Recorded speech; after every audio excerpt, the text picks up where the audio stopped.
ए अल्लाह सिंध को हमेशा कायम व दायम और खुशहाल रखना। अजीम सूफी बुजुर्ग शाह अब्दुल लतीफ भिटाई ने अपनी शायरी में अपनी धरती को इस तरह याद रखा, पाकिस्तान औलिया का फैजान है, इसके चप्पे चप्पे पर अल्लाह वालों के मज़ारात और निशानात मौजूद हैं, जिन्होंने अपने मुल्क और अपनी धरती के लिए दुआएं की हैं, और यही दुआएं इस अजीम मुल्क के लिए अहम हैं।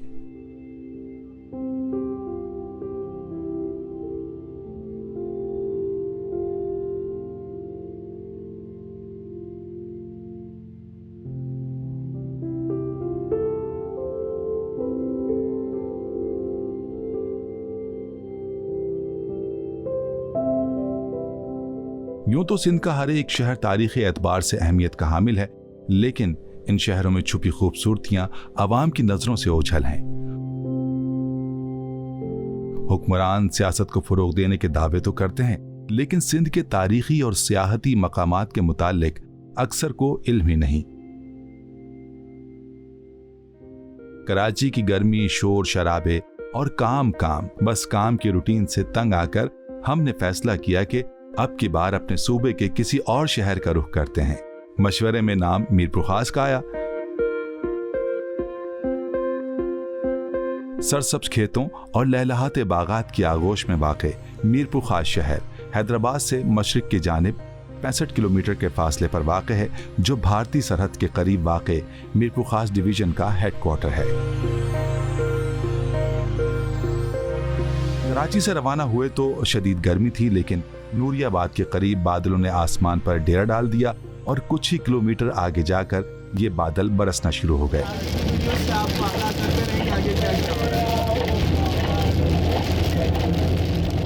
बादलों के आंसुओं से मौसम मजीद खूबसूरत हो गया और हम खूबसूरती से लुत्फानंदोज होते रहे।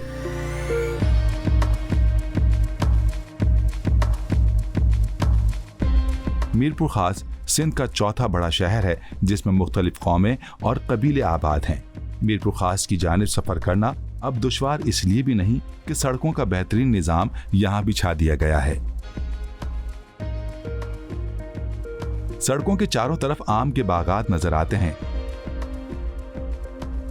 अफसोसनाक बात यह है कि इन इलाकों के नौजवान बड़ी तादाद में अपनी जिंदगी की परवाह किए बगैर वन व्हीलिंग, ओवर स्पीड जैसी हरकत करते और करतब दिखाई देते नजर आते हैं, लेकिन कहीं भी इन खतरों के खिलाड़ियों को रोकने वाला कोई ट्रैफिक एहलकार या कोई पुलिस मोबाइल नजर नहीं आई।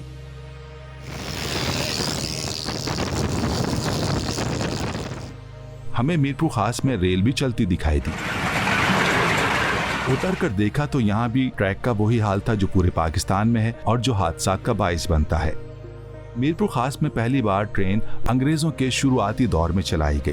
ट्रैक का हाल देखकर वाज़े मालूम हो रहा था कि इस ट्रैक की बस मरम्मत ही की गई है, यहाँ नया ट्रैक अब तक नहीं बिछा। मीरपुर खास में बागात के साथ साथ हमें मोहम्मदी मेडिकल कॉलेज और अस्पताल भी नजर आया, जो डॉक्टर सैयद अली मोहम्मद और उनके साहबजादे सैयद रजी मोहम्मद ने 22 साल कबल कायम किया था। सफर के लिए रोड बहुत जबरदस्त है, लेकिन कई मकामात पर भारी टूल टैक्स अदा करना पड़ता है, जहां टूल टैक्स लेने वाले अफराद का आवाम से रवैया इंतहाई खराब होता है। इस खूबसूरत शहर की जानिब सफर करते हुए दरिया और झीलों के नज़ारे भी किए जा रहे थे और साथ साथ हमें थोड़े थोड़े फासले पर नहरें भी नजर आ रही थीं। इन नहरों का पानी साफ था और बारिश न होने के बावजूद ऐसा मालूम होता था कि यहाँ पानी की कमी नहीं। कुछ फासले पर एक बाईपास देखा जिसके नीचे नहर बह रही थी और ऊपर एक हैंडपंप लगा था, जहाँ से बच्चे कतार में खड़े पानी भर रहे थे। उन बच्चों से बात करने पर मालूम हुआ कि घरों में पीने का साफ पानी मैसर नहीं, इसलिए कई किलोमीटर फासला तय करके ये मासूम बच्चे पानी के गैलन उठाए यहाँ चले आते हैं। पीछे एक नहरी निजाम है, पानी नजर आ रहा है, लेकिन यहाँ पर ये बच्चा हैंडपंप से जो है पानी भर रहा है। बेटा कितने दूर से यहाँ आते हो पानी भरने? गुलशन मेहरान से आते हो, तो क्या घरों पर पानी नहीं आता कि यहाँ पर आना पड़ता है? ये साफ पानी नहीं है। अच्छा, ये आप इस बच्चे की बात सुनिए कि साफ पानी यहाँ पर नहीं है, तो ये हुक्मरानों से खास अपील है कि इस जगह पर ऐसा निज़ाम लगाएं कि ये बच्चे जिनके पढ़ने के दिन हैं, इन्हें यहाँ पर आके पानी ना भरना पड़े, ये अपने घरों पर इन्हें साफ पानी। मीरपुर खास में जगह जगह छोटी छोटी मसाजिद नजर आती हैं। इन मसाजिद पर नक्शो निगार, रिवायात और तहजीब के अक्कास हैं। मीरपुर खास की जामे मस्जिद में तज़ीन व आराइश का काम देखकर इंसान हैरान हो जाता है। मस्जिद को शीशे और पत्थर के काम से इंतहाई खूबसूरती से सजाया गया। बादलों के साथ बादलों की तरह यहाँ वहाँ भटकते अब हम थक चुके थे, लिहाजा फैसला ये हुआ कि कहीं आराम करके चाय पी ली जाए। हमें यहाँ भी कोयटा होटल मिल गया, जहाँ हम चाय से लुत्फानंदोज हुए और दोबारा सफर का आगाज किया। जहाँ मीरपुर खास में पुख्ता सड़कों का जाल नजर आता है, वहीं गलियों में सड़कों का हाल कराची जैसा ही है। यहाँ के लोग भी इन सड़कों से तंग आ चुके हैं। मदद अली मस्जिद में असर की नमाज अदा की तो करीबी सिंध की सौगात थादल नजर आ गई। गर्मी का मौसम हो और थादल सामने हो, इससे लुत्फानंदोज ना हुआ जाए ये ज्यादती होगी। यहाँ भी तब्दीली आ गई है। थादल अब हाथों से नहीं बल्कि मशीनों से बनाई जाती है।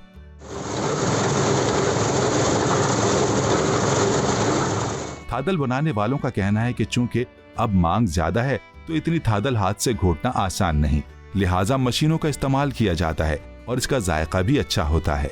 अच्छा, यहाँ पर इस वक्त सिंध की मशहूर सौगात थादल हमारे सामने बन रही है, लेकिन यहाँ पर एक यूनिक चीज़ ये नज़र आई है कि अब वो हाथों वाला सिस्टम नहीं है, बाकायदा मशीन मौजूद है। दोस्त हमारे साथ मौजूद है, इनसे पूछेंगे अब वो हाथों से बनाने वाला सिस्टम क्यों ख़त्म कर दिया है? तो भाई ये मशीन आ गई, हमने आपको काम ख़त्म कर दिया। इसमें बेहतरीन थादल बनती है, ये फिशर थादल। वो जो हाथों वाला जायका ये निज़ाम होता था वो इसमें भी है? हाँ, बेहतरीन जायका है भैया इंशाल्लाह। आपकी इस दुकान का नाम क्या है? आपका नाम क्या? अपना नाम बता दें। सजाद अली। सजाद भाई हमारे पास यहाँ पर मौजूद है, इनकी ये दुकान है। थादल भी आपको हमारे दोस्त दिखा देंगे।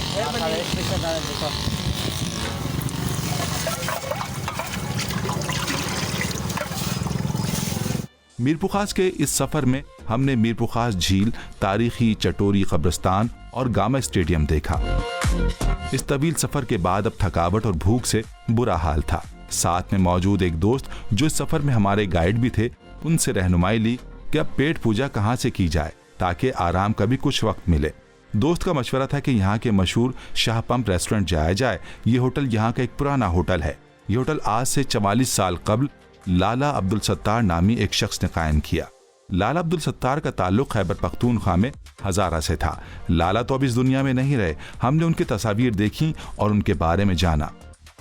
दोस्त को चूंकि रास्ता ठीक से याद न था, लिहाजा हमें राहगीरों से मालूमात हासिल करनी पड़ी।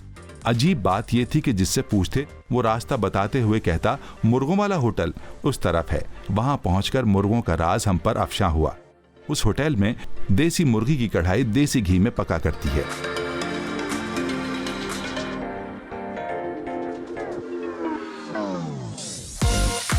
कमाल का लुत्फ था खाने में और आवाम का रश भी।